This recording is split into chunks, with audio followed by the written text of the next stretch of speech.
Hello guys, welcome back to my channel. Now in this series of modeling and design using AutoCAD Plan 3D, we are going to be looking at the shutdown valve. So in this video, we are going to be looking at the modeling of a shutdown valve, the parts of a shutdown valve, and then we are going to look at how the shutdown valve operates. Okay, but before we go into the modeling software, which is AutoCAD Plan 3D, to do that, let's look at a brief description of the shutdown valve. All right. So, shutdown valve, also termed emergency shutdown valve or safety shutoff valve, it is a safety instrumented system. The SIS is part of the safety instrumented system. Now, it is a valve designed to stop the flow of hazardous fluid upon the detection of a dangerous event. So, what this means is that the shutdown valve is installed in a pipeline, which is majorly in the petroleum industry, to prevent any hazardous occurrence on the line. Right, so we have input controllers, and when this input control system senses a high variation in temperature or pressure or even current for water factories, water systems, and then um, the input system sends a signal for the valve to be shut down to prevent it from further escalating to a hazardous situation. So that is the function of a shutdown valve in a pipeline.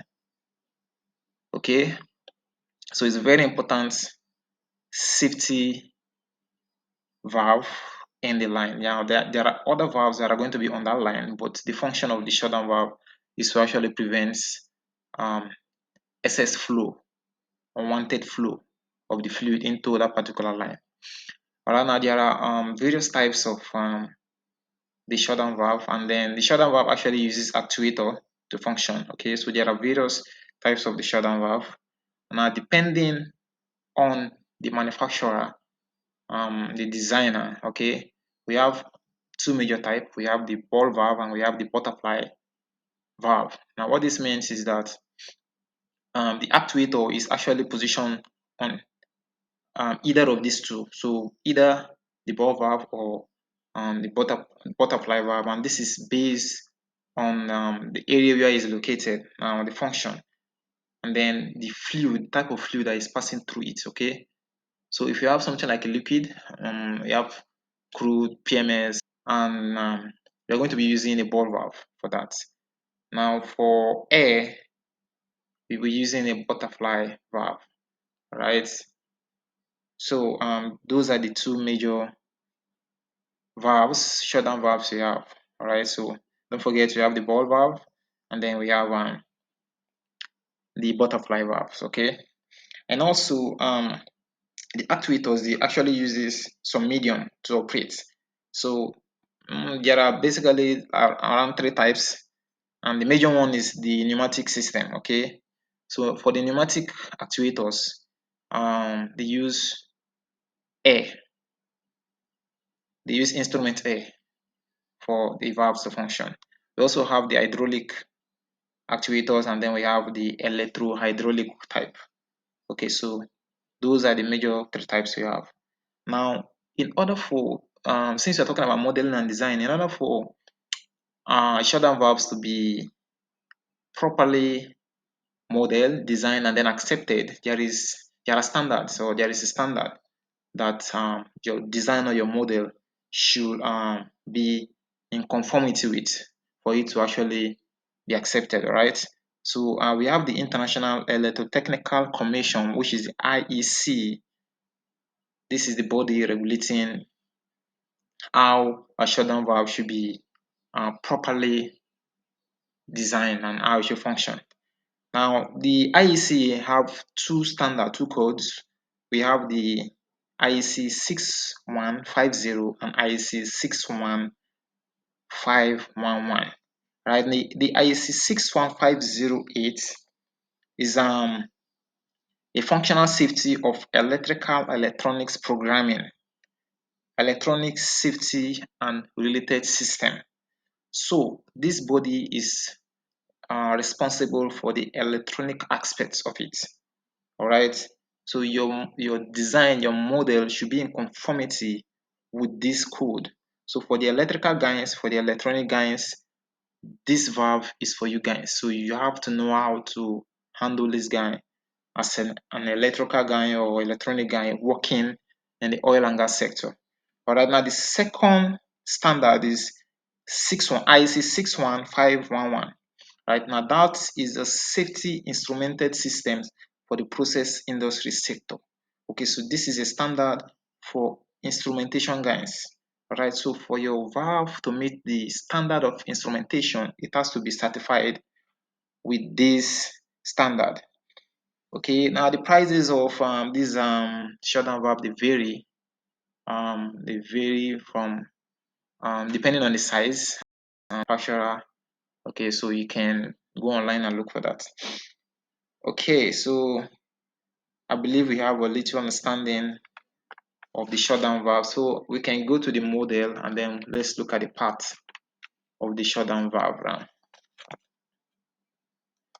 All right, so this is our AutoCAD Plan 3D interface. Now, this is our model. Now we are going to look at the various parts of this model and then how it operates. So this is our shutdown valve. As you can see, this is a 3D view of the shutdown valve. All right, so we're going to start from the bottom and then we'll take it to the top. Okay, so first off, if you look at my mouse, we have a 3D orbit. Okay, so just follow my mouse to get to the location and the part I'm talking about. Okay, so now this part here is called the valve body. Okay, this is the body of the valve. Now what I model here is a ball valve type. Okay, now I'm going to do another video where I will show you the butterfly type. Okay, so this is the ball type. Now the ball type, in the body, as you can see, we have a ball inside here. Okay, we have a ball, and then right now the valve is closed. So as you can see, there is no opening, although there is a little opening top here, and then this is supposed to be covered by a seal. All right, so that's supposed to be covered by a seal, but then there is not going to be a flow from this pipe to this other end. There is no flow. Okay, and as you can see from the indicator here, the valve is closed. Okay, so let me bring out the ball so you can see what we have inside the ball.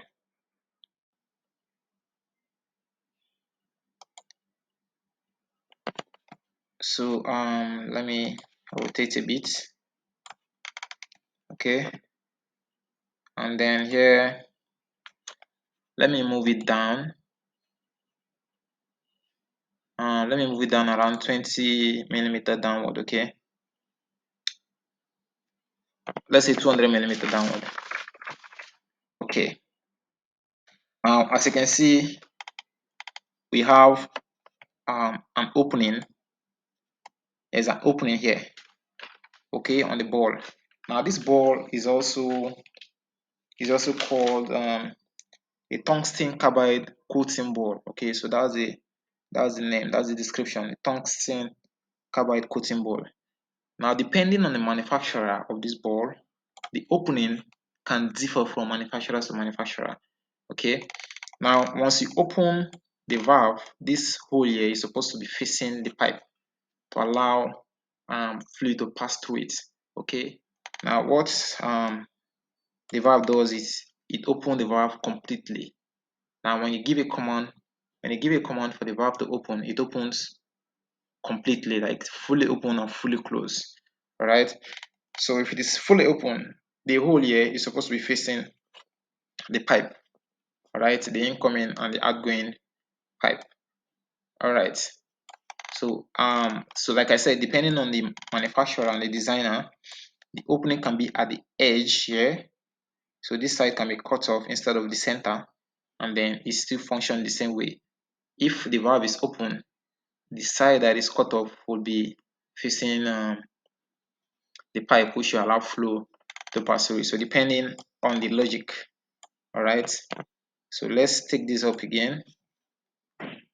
I think we did 200, so let's move it up 200. Okay, so we have it there. Now the next thing is now the body is segmented, is divided into two parts. So we have this part and then we have this other part, and as you can see, we have bolts holding the two parts together. Okay, so these are the bolts, and of course we have a seal in between here to properly seal it. Okay, now if you look here, we have a stem. So this is a stem, and then we are supposed to have a stem seal sealing the stem, so we don't have fluid going up, all right, of the stem. Okay, now this right here, this part here is called the bonnet. So on the bonnet we have bolts that are used to hold this support here to the bonnet. Okay, so this part of the body is the ball valve. Now if you go up, now we now meet the actuator. Now this actuator is what makes this valve a shutdown valve. All right, so let's look at some other parts here. Okay, now this is very obvious. This is a hand wheel. Now one good thing about this valve is we have two mode of operation. Okay, on this design. Now other designs, some designs don't have this, some have just one mode of operation. Okay, but this one has two mode of operation, and then I'm going to talk about the two mode of operation. But this is a hand, and then we have bolts and other stuff. Now if you look here, we have a knob here. So this is a knob. Now like I said, the valve has two mode of operation.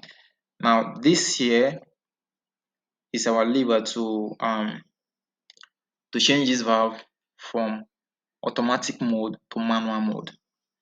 Now what this means is that once this guy is moved to manual mode, which is if you take it up, you can now use this hand wheel to open this valve and close this valve, right? Meaning you don't need any other medium.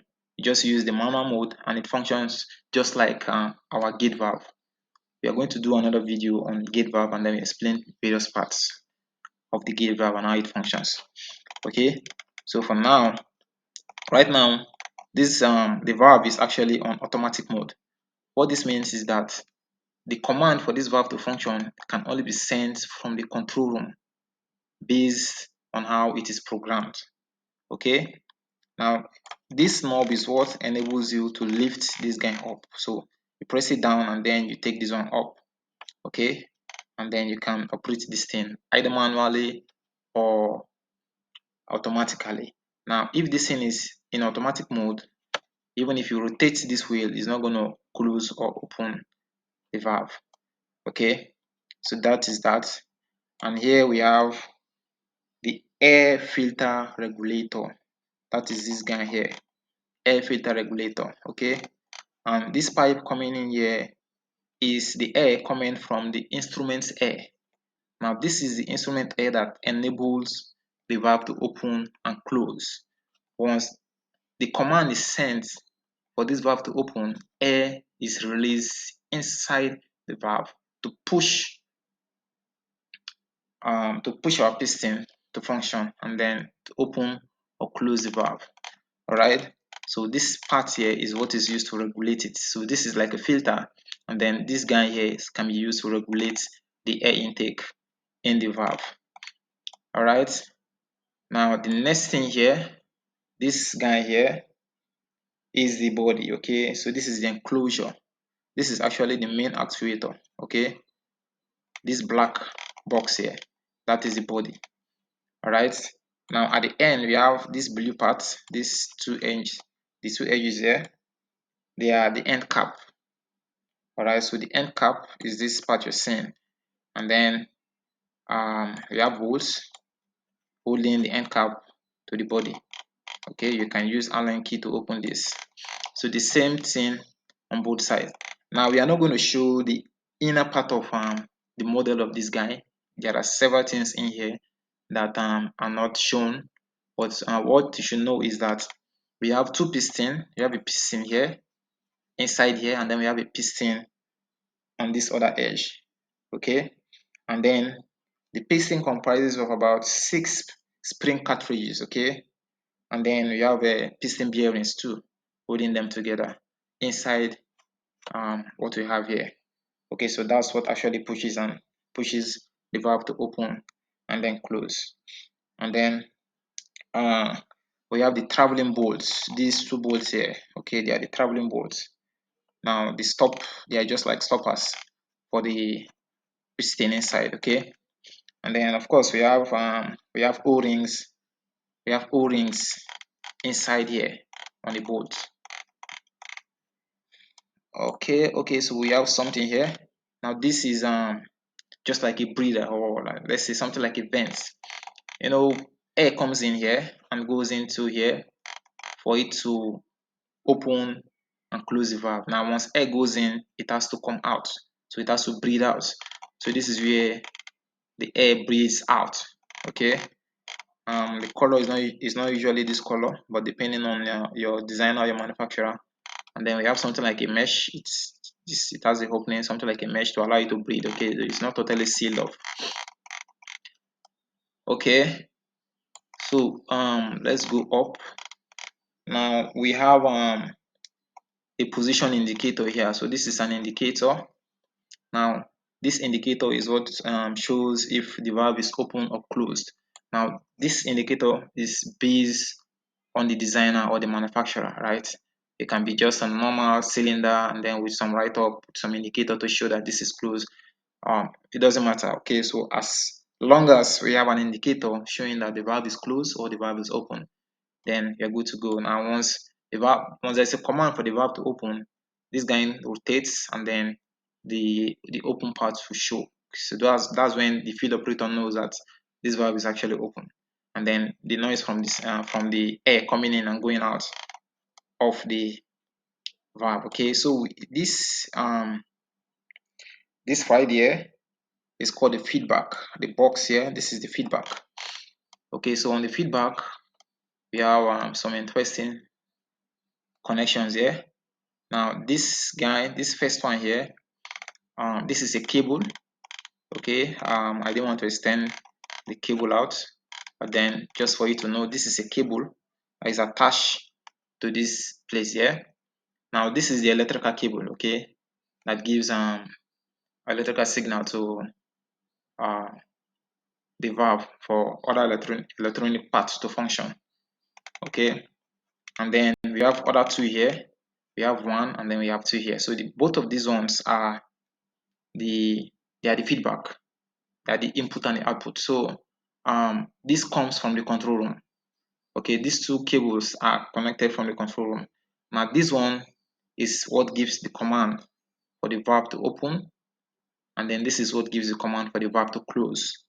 So this is very, very important. Okay, and I think I've exhausted everything here. All right, so um, this is still our stem coming down from the top down into where we have the ball. Like I said, on the field, okay, this valve function is actually to prevent a high pressure, high temperature, or high current from going into the pipeline. Okay, so it closes when it senses a high pressure, okay, that can cause damage to the system. So let me show you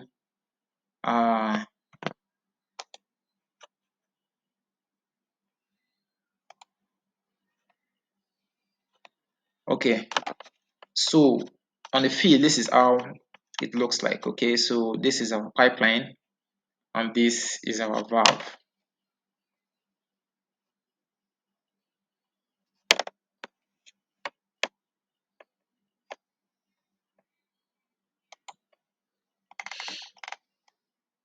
So this is our pipeline and this is our valve. Now there are other valves like a gate valve can be positioned here and also at the back. Now during operation, this gate valve is going to be open and this one is going to be open. So at any given operation that a fluid is supposed to pass through this pipe, this guy is going to be open from the control room or manually, and the gate valve that is supposed to be here is going to also be open. So the valve is going to be functioning almost every time there is an operation going on this line. But then the main function of the valve is to shut down whenever there is a potential hazardous situation. Okay, that is a function of this valve. Okay, so guys, this is just a simple model. Now, like I said, depending on the developer, depending on the designer and the modeler, your valve can look different, your design can look different. Okay, but this is a simple model based on experience. All right, and leave your comments in the comment section so I will know if I missed any parts so I can add in my next model. I'll be glad to learn that. Okay, so like I said, I am in our next video or in our later video, we are going to model the second part of the shutdown valve, which is the butterfly type of valve. Okay, and also lots of other modeling videos are going to be coming up. I'm going to model the gate valve, the ball valve, and other valves, the PSV, the control valves. We have the pressure control, so we are going to do that, and the flow control. So we are going to model that. So keep tuned, guys. Keep connected. Keep watching, and don't forget to like, subscribe, and share this video. See you in the next video.